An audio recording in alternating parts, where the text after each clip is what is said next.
in the inexorable, interminable flow of human history. Not every great bastion of civilization meets its end in the deafening, bone-shattering roar of a catastrophic war. Nor does every metropolis simply fade into the grey shadows through the slow, agonizing rot of poverty and moral decadence. Far more haunting, far more evocative of the fragility of our existence, are those rare places that once ascended to the very pinnacle of earthly splendor, where life pulsed vibrantly through sun-drenched squares and treasuries, overflowed with the spoils of empire, only to vanish from the world's map in a single, fateful heartbeat. In those final stolen hours, their citizens remained blissfully, perhaps even arrogantly, convinced that the dawn of the morrow would be as radiant as all the thousands of days that had preceded it. They lived in the comfortable shadow of a lie, believing the great wheel of life would spin on its axis forever, immune to the whims of the earth. Pompeii stands today as a bone-chilling testament to this terrifying reality, a tragedy that eclipses almost every ancient legend of disaster. For this is not a dirge for a weary empire that collapsed under its own bloated weight. Rather, it is the mournful, vivid chronicle of a city, brimming with raw vitality, swelling with an almost tactile confidence, and fervently believing in its own permanence, only to be buried eternally beneath a suffocating rain of scorching ash, cold volcanic stone, and a shroud of absolute, impenetrable darkness. The deepest horror of Pompeii lies not in the raw tectonic power of the volcano itself, but in the bitter, almost cruel irony of those final hours. Mere moments before everything vanished into the void, life was unfolding with a startling, mundane rhythm that mirrors our own.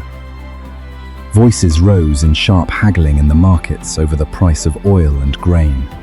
Legal disputes, bitter and petty, echoed through the grand courts, and vast crowds flocked to the public baths to indulge in the leisure that only a secure society can afford. Whispered desperate prayers rose from the incense-heavy temples, and small, forgettable squabbles broke out on street corners, interspersed with the meticulous, hopeful planning of future ventures. No one from the wealthiest aristocrat reclining on his silk cushions to the most desperate, nameless pauper knew they were living out the final, fleeting seconds of a world that was about to fall into an eternal, suffocating slumber. By the autumn of 79 AD, Pompeii had matured into one of the most exquisite jewels in the imperial crown of Rome. With a population of roughly 15,000 souls, it possessed a perfect urban equilibrium. It was not so vast as to descend into the chaotic squalor of Rome, yet it was populous enough to foster a vibrant, bustling urbanity where every cobblestone hummed with motion. The city was fed by the relentless, golden lifeblood of Mediterranean commerce and the extraordinary, almost supernatural fertility of the soil, a bountiful, if treacherous, gift bestowed by the slopes of Mount Vesuvius over the course of millennia. It was a place defined by constant transit and the friction of diverse lives. Merchants bearing exotic silks and spices from the east, battle-hardened gladiators looking for glory or death, curious travelers from the far reaches of the empire, and pilgrims seeking spiritual solace mingled with adventurers chasing new, glittering fortunes. Here, one found opulent public baths lined with marble, markets teeming with the harvest of the Campania region, magnificent theaters where the Hellenic arts still flourished, and vast plazas where political intrigue, spiritual devotion, and the raw, naked power of money collided to shape the daily existence of the Roman citizen. At that time, Pompeii was no warning. It was a vivid, radiant proof of a civilization at its absolute, shimmering zenith. However, to truly grasp the staggering weight of that fateful apocalypse, one must travel further back through the thick, swirling mists of time. We must look at Pompeii in its raw infancy, long before it donned the magnificent, polished Roman mantle we recognize today. In the early centuries of its formation, specifically around the 4th century BC under the stern rule of the Samnites, the city center was remarkably modest, almost rustic in its simplicity. The square that would later become the imposing, marble-clad Forum of Pompeii was then little more than a dusty local market, encircled by simple timber shops and humble gathering spaces. Yet, even then, its location was strategically vital. situated at the crossroads of the great trade routes connecting the Sarno Valley to the neighboring centers of Naples, Nola, and Stabia. In those rugged days, there was no grandeur of Corinthian colonnades or towering Roman temples dedicated to the cult of the emperor, nor was there the unshakable, perhaps blind confidence of a city that believed it would last until the end of time. Pompeii was still painstakingly carving out its identity from the earth, growing like countless other towns in the currents of history, entirely unaware of the volatile, primordial destiny simmering directly beneath its feet. By the final decades preceding the historic eruption, that once modest market square had undergone a total, breathtaking metamorphosis, emerging as the glittering heart of civic life. The Forum of Pompeii, stretching some 143 meters in length and 38 meters in width, sat at the city's thumping, vital core. It was far more than a mere site for the exchange of goods. It was the grand theater of justice within the vast, echoing basilica, the arena for fiery political debates that reverberated through towering colonnades, and the sacred ground where solemn rites were performed to honor Jupiter the Great, the wise Apollo, and the city's other divine protectors. It was a hallowed, dignified space reserved exclusively for the citizens on foot, shielded by stone barriers from the cacophony of heavy carts and the frenetic commerce of the outer streets. The Forum was paved in bright, reflective limestone that shimmered under the harsh Mediterranean sun, flanked by two-story porticos featuring sturdy, traditional Doric columns on the lower level and elegant, slender, Ionic ones above. Statues of illustrious emperors and powerful local dignitaries stood atop high, imposing plinths, gazing down upon the throngs like majestic shadows of eternal authority, promising a stability that was, in truth, an illusion. Yet, there is one small, poignant detail that reveals a heart-wrenching truth about the human condition. In the year 79 AD, this magnificent forum was still a work in progress, a construction site. The devastating earthquake of 62 AD had inflicted severe structural damage across the city, and even after 17 years of industrious effort, the restoration remained unfinished. Fresh, gleaming slabs of marble were still being transported on sledges to replace broken masonry. Precious bronze statues had been carefully dismantled and stored away in dark warehouses, awaiting the day they would be returned to their rightful pedestals. The city was in a state of hopeful, industrious rebuilding, refining every corner, possessing an absolute, unwavering faith that there was plenty of time, decades, centuries to complete the work. This is what makes the story so deeply haunting. Humanity often lives by an optimistic, perhaps even pathologically blind, assumption that tomorrow is a guaranteed inheritance, and that all loose ends will eventually be tied by the hands of time. At the northern end of the forum, commanding and steadfast, stood the Temple of Jupiter. This architectural marvel anchored the entire square, its elevated position offering a direct, unobstructed view of the majestic silhouette of Mount Vesuvius. Initially dedicated to the Capitoline Triad, Jupiter, the king of gods, Juno, his queen, and Minerva, the goddess of wisdom, the temple became Pompeii's indispensable spiritual pillar after the Roman eagles asserted control. To anyone standing in the vast square, the 6 towering columns and the high podium made the structure impossible to ignore. It was here that the citizenry came to seek divine favor before making life-altering decisions, expressing their deep-seated awe for the sacred order they believed shielded them from the chaos of the world. From this vantage point, a tragic irony becomes most visible to the modern eye. Rising just behind the temple was Vesuvius, a silhouette so familiar and so static that it had become an inseparable part of the landscape, as intimate and reassuring as an old friend. The mountain had been generous for generations, providing the rich, mineral-heavy volcanic soil that had sustained the vineyards and olive groves that brought Pompeii its immense prosperity. Consequently, not a single soul suspected it was a sleeping giant possessed of unthinkable, primordial fury. To them, it was simply the mountain, beautiful, familiar, and entirely benign.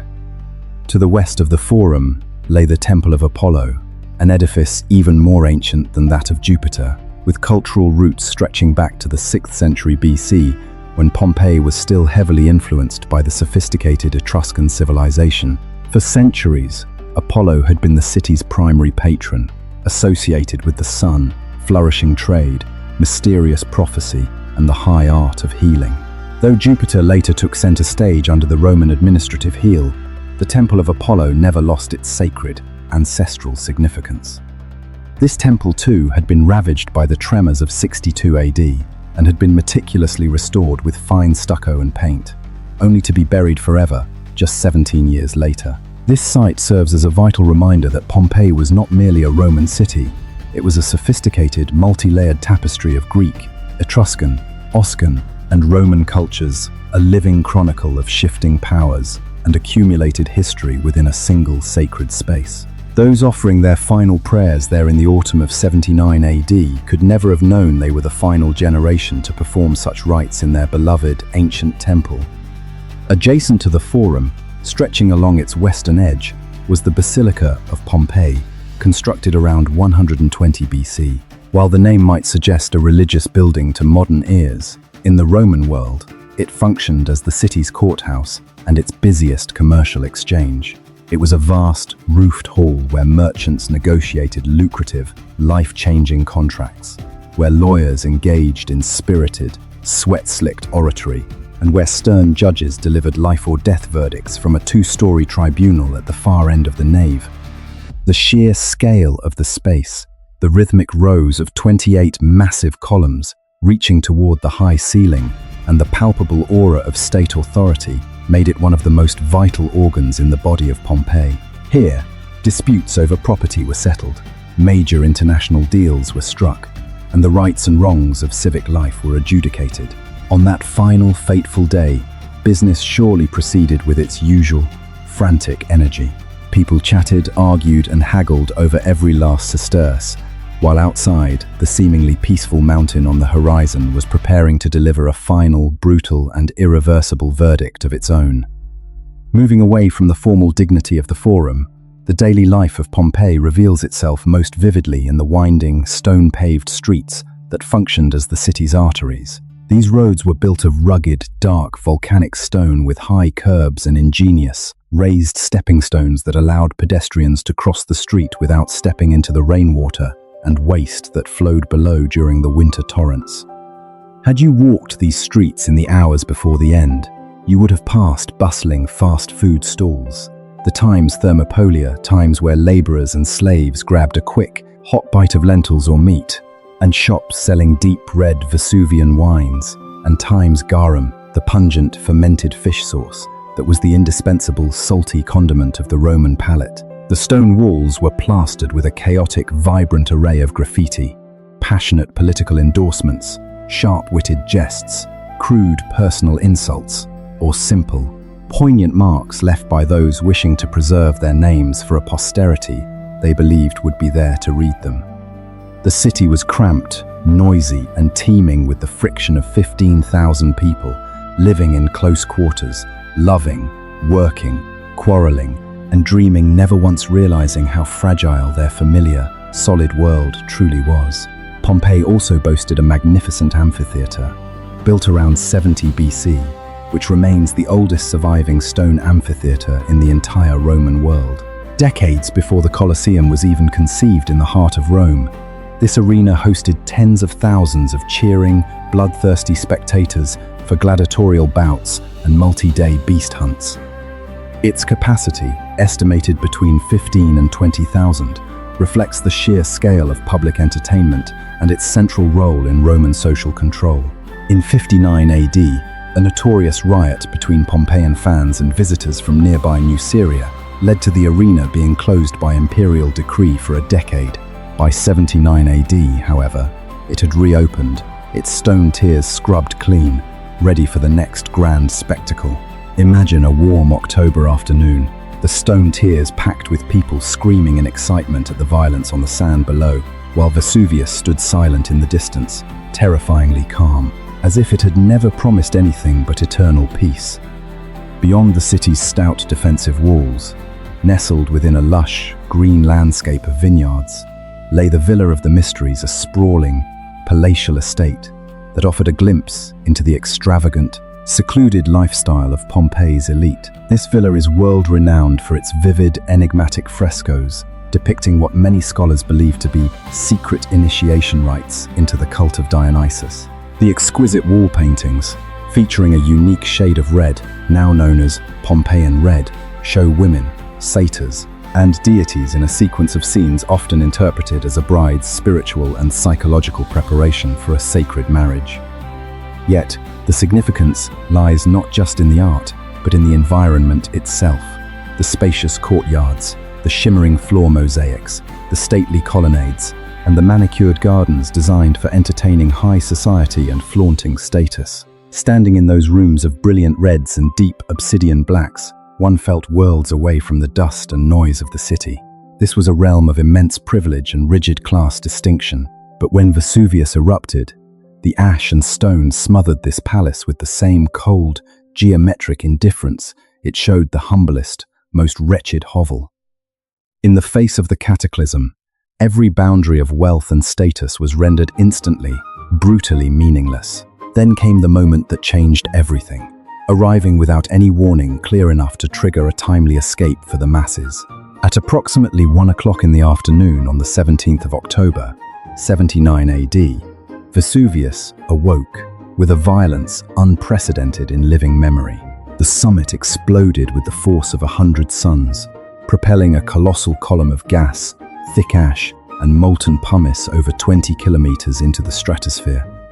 It formed a shape resembling a broad-topped Mediterranean pine tree, as described by Pliny the Younger, one of the few surviving eyewitnesses who watched from across the bay. Within minutes, the bright sky over Pompeii turned pitch black. A premature, unnatural night fell in the middle of the day. Ash and pumice began to rain down sparse at first, like an odd hailstorm, but quickly becoming so dense it choked the very air, buried the streets, and caused the tiled roofs to groan and collapse, trapping those who hesitated too long to flee. For those in the forum, or those still haggling in the markets and lounging in the warmth of the baths, it likely began as an unbelievable curiosity rather than a definitive death sentence. A strange cloud, a distant guttural rumble, something unusual certainly, but not necessarily the end of the world. Perhaps they clung to the desperate hope that it was a passing whim of nature, a temporary anger of the gods. It was only by mid-afternoon, as the rain of stone grew heavier and the darkness more absolute, that the grim, suffocating truth revealed itself. Pompeii was being buried alive, breath by agonizing breath. The horrific eruption raged through the night without a second of respite. By the early hours of the following morning, the tragedy escalated to a new, unimaginable level of carnage. The towering column of volcanic material eventually collapsed under its own impossible weight, sending pyroclastic flows, surges of superheated gas and molten rock racing down the mountainside at terrifying, hurricane speeds. The temperatures of these surges reached roughly 400 degrees Celsius, enough to kill almost instantly by thermal shock. Herculaneum, the wealthier neighboring town, was hit first and bore the brunt of the initial, liquid-like flows. Pompeii, situated slightly further south, was by then already buried under several meters of ash. Those who remained hiding in their cellars, too injured to run or believing the worst had already passed, were snuffed out in an instant as the heat hit. In just a few short days, a land once lush, green and prosperous was transformed into a barren, grey wasteland of ash and stone, a scene of haunting, silent desolation. Pompeii was then utterly swallowed, sleeping beneath its heavy grey shroud for nearly 1700 years, forgotten by the world that moved on above it. Survivors who returned shortly after the disaster attempted to tunnel down and salvage what they could. Precious marble, rare metals, and portable riches were stripped from the upper layers of the ruins. Gradually, even the memory of the city's exact location faded into distant, half-remembered legend. New settlements rose atop the hardened ash, and for centuries no one remembered what lay deep beneath their feet. It was not until 1748 that systematic excavations began, slowly pulling the ancient streets, intact buildings, and countless artifacts back into the light of the modern day. What archaeologists discovered was without precedent in human history, a a city frozen in the exact, excruciating moment of its demise.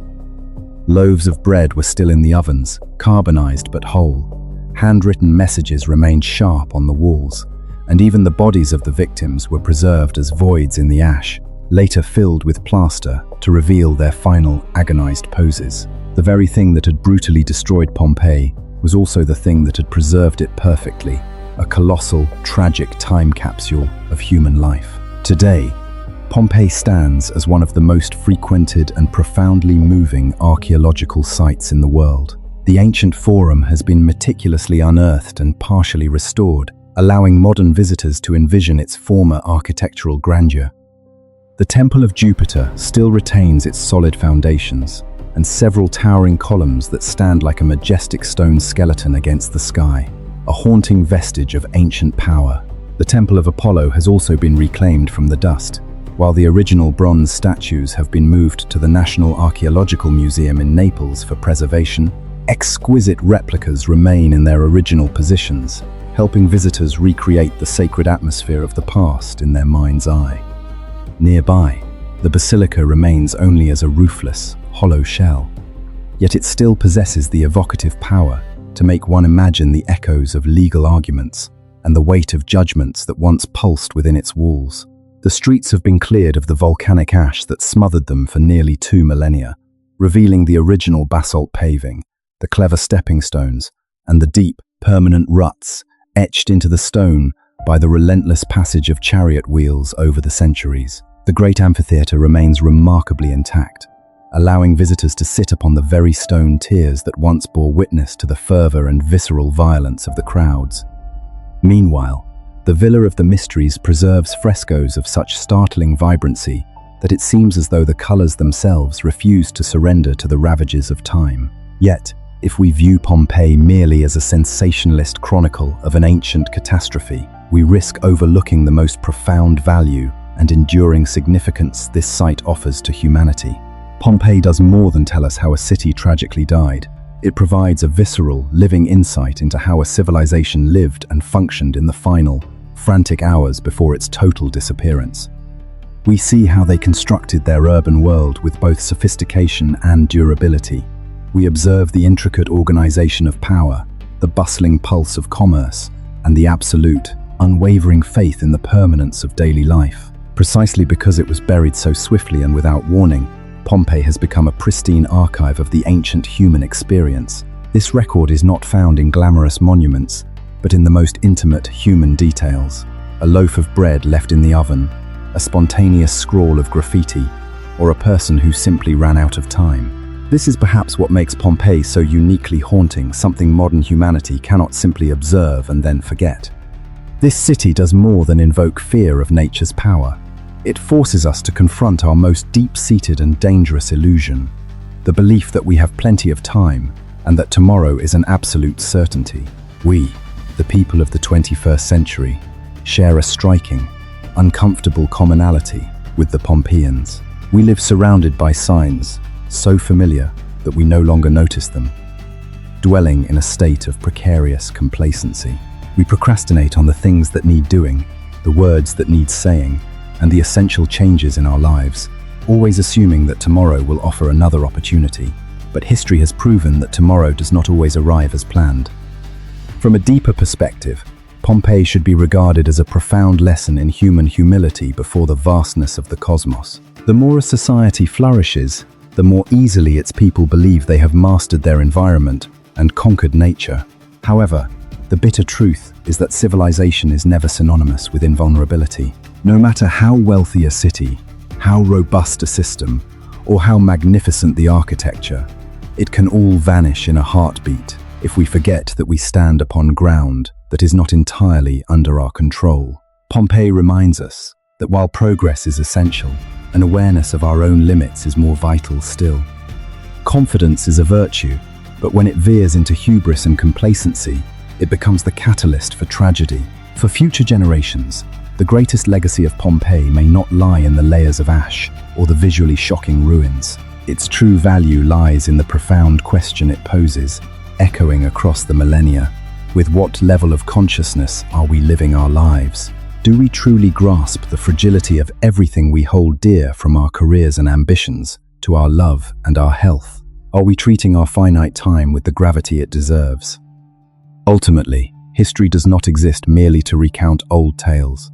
It exists so that those living today do not repeat the same innocence and the same illusions that led to past tragedies. Pompeii is no longer a living city in the literal sense. Yet, paradoxically, because it died so abruptly, it lives on powerfully in the collective memory of mankind.